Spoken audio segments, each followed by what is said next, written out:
President talked with us about his foreign policy Monday at the White House.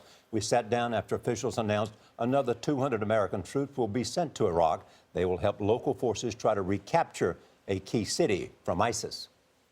This is a long, hard fight, as I just said last week, but what we've seen is they've lost territory, and as we see the Iraqis willing to fight and gaining ground, let's make sure that we're providing them more support. We're not doing the fighting ourselves, but when we provide training, when we provide special forces who are backing them up, when we are gaining intelligence, working with the coalitions that we have, what we've seen is that we can continually tighten the noose. My expectation is that by the end of the year, we will have created the conditions whereby Mosul will eventually fall. When you arrived in office, I think one of the early things you said to the CIA director is, I want to get Osama bin Laden. Yeah. And you did. Yeah.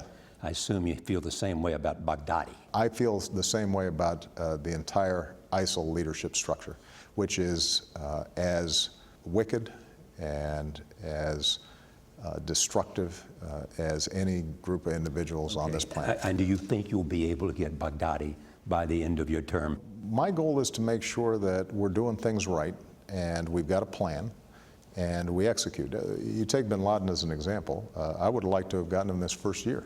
Yeah. Well, but you don't have that luxury as president. What you have the ability to do is to put in train all the pieces: intelligence, military, diplomatic, and you just keep on grinding it out. Let me turn to issues that have been in the news recently, which is the 28 pages of the 9/11 report. Have you read it?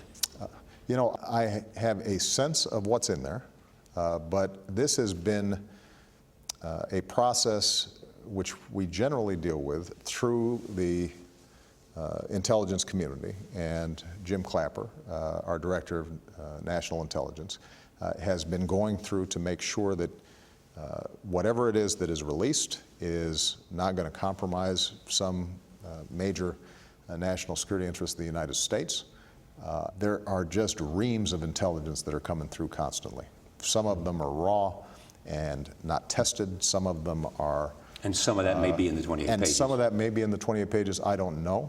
But the point is that it's important for there to be an orderly process where we evaluate this, because what can end up happening is if you just dump a whole bunch of stuff out there that nobody knows exactly how credible it is, was it verified or not, it could end up creating problems. But the point is, it's been a long time. Yeah, it has. It's a long time. That I will acknowledge, and hopefully that this process will come to a head fairly soon. And what about this legislation in the Congress that will allow families to sue the Saudi government and other governments in different circumstances? Exactly. I'm opposed because of that second clause in your sentence, and that is, this is not just a bilateral U.S.-Saudi issue. This is a matter of how generally the United States approaches our interactions with other countries. If we open up the possibility that individuals in the United States can routinely start suing other governments, then we are also opening up the United States to being continually sued by individuals in other countries. Really interesting, as the president is embarking on a trip to Saudi Arabia today. Yes, indeed. And we'll meet with the Saudis, and a lot of conversation about that. But the interesting thing, you're talking about the 28 pages, you get a sense, you know, that there's so much talk about it, that something's going to happen soon in terms of releasing that. And there's a lot of stuff in there. It may not be incriminating as some people suspect, but a lot of stuff because they did a lot of investigations at that time. But it has been a long time, and why couldn't they have done this earlier? Yeah.